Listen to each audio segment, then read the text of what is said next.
It's a conversation about the nature of my relationship with Quentin Tarantino, right? I've written a novel about it. The pages that were just read, right, actually do concern him in some way as far as free will, right? If you say that there is no free will, right, then there's no validity in anything that I say, right? That if you don't have the right to say yes or no, that everything that occurs is some sort of chemical relay already predetermined, right? Then there is no psychic phenomenon, right? That's, right? Someone's biologically like predisposed to be a clairvoyant, and like everything that they've done has been like the result of the wiring predilections of their brain. Like, it's bullshit. It's ridiculous to say in those terms, right? Right?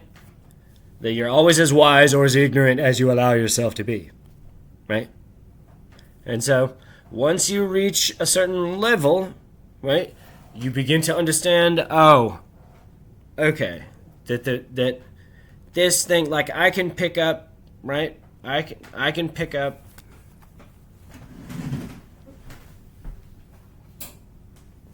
this thing, right?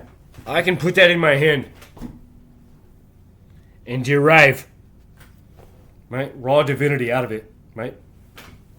And it's through that that we see this board, right? Everything that you see here, right? No how-to videos, right? No bullshit, right?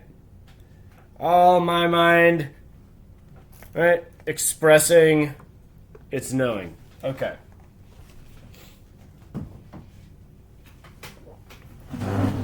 Right?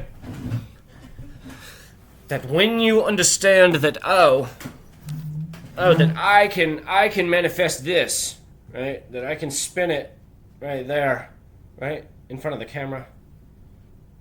Right? As many times as I want, as fast as I want, as slow as I want, right? That when I understand that's a psychic revelation, right? Like that's an internal. You understand what I'm saying right now? Right? That if, right? Right? There's no magic in atheism, right? That's the point, right? That people that say life is accidental, right? That's so boring. I just like shut down immediately, right? It's like there's no grace in that at all. You know, it's just arrogant.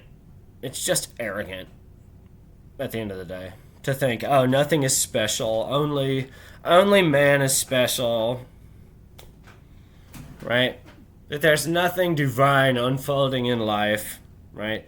That all of the centuries haven't been leading towards something which I allege is, right, the dissolution of war, right? The communion of man, right? To be good gardeners in the garden of Allah, right? That's like this is, right? That it's all leading towards something, right? That if we see the 7 chakras, right? Right? As psychological notions within the mind of man, right? Then the Kundalini awakening, right, is the liberation of your understanding, right? That those symbols are not representing physical areas within the body, right? But that everything is a symbol of a divine intellectual abstraction, right? That's actually the plot, right? That's right. And so if you say, oh, mind is the engine of life, right? If you say, oh, I can use my mind to, right, to arrive anywhere that I want, any when, right? Through logic, through reasoning, through austerity, through scholarship, through discipline, right? That if you do these things, right, heaven's face doth glow, right? that everything that is manifested in life, right, is a corrupted reflection of its divine idealized form. That's, right? If it's not that, right, then everything is accidental, right? There's no other, right? Right, but what I'm saying is that remote viewing, right? What I'm saying is that telepathy. What I'm saying is that all of these things, right? They don't have anything to do with religion, right? That they're well documented, long outside of religion, right? And so the holistic sort of enclosure of all of it, right? Of instances of clairvoyance, right? Of instances of psychic phenomenon, instances of telepathy, instances of, mothers lifting up 3-ton vehicles to save their baby that's trapped underneath it, like all of these things, right? Like instances of healing the sick, right?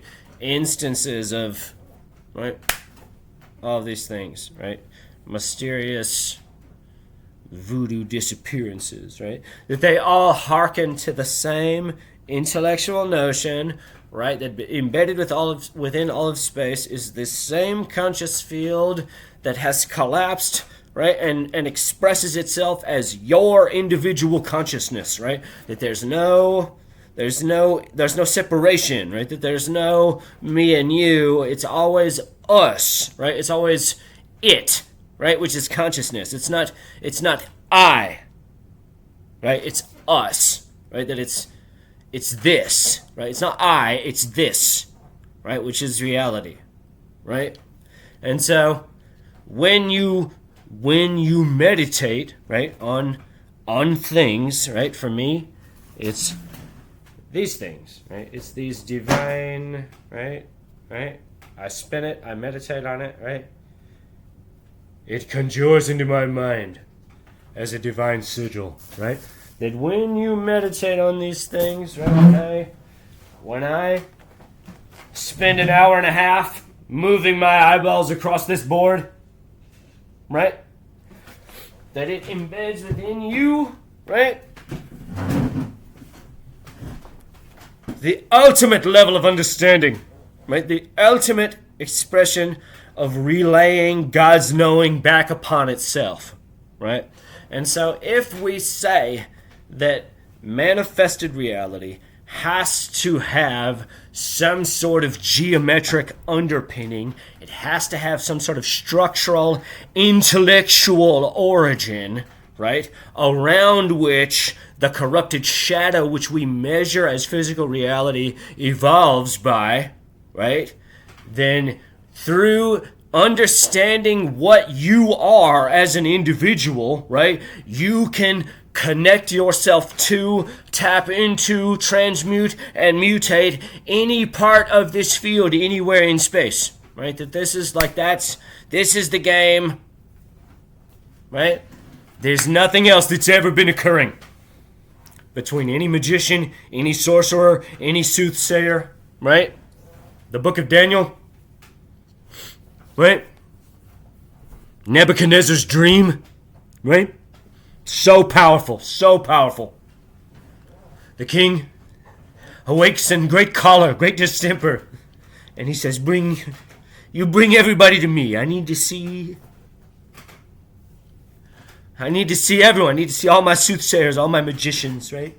And they all arrive and they say, my lord, what is your distemper? Please let us use our wisdom to help you understand. He says, I've been plagued with a great dream. I had a great dream. What does it mean? What does the dream mean?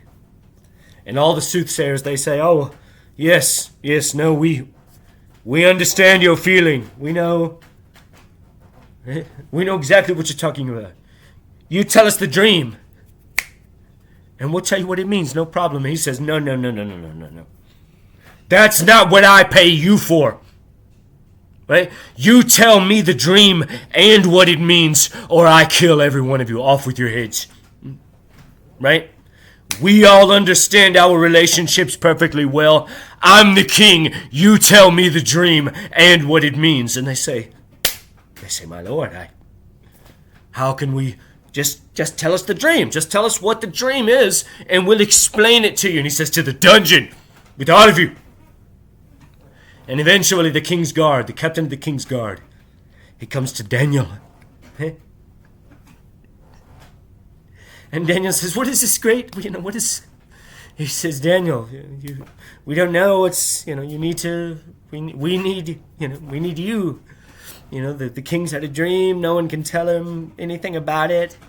And he says, okay, I'm going to pray on this for a night. And I'll come back to you. Right? And he comes back to the captain of the guard and he says, you take me to the king right now. I'm ready. You take me.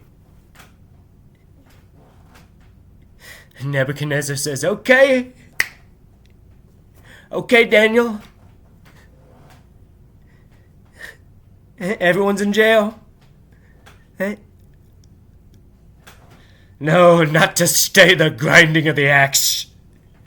And he says, this thing that you ask of me, this thing that you ask of us, no man can ever answer. However, there is a God in heaven that reveals secrets. In your dream you saw an image, etc., etc., etc.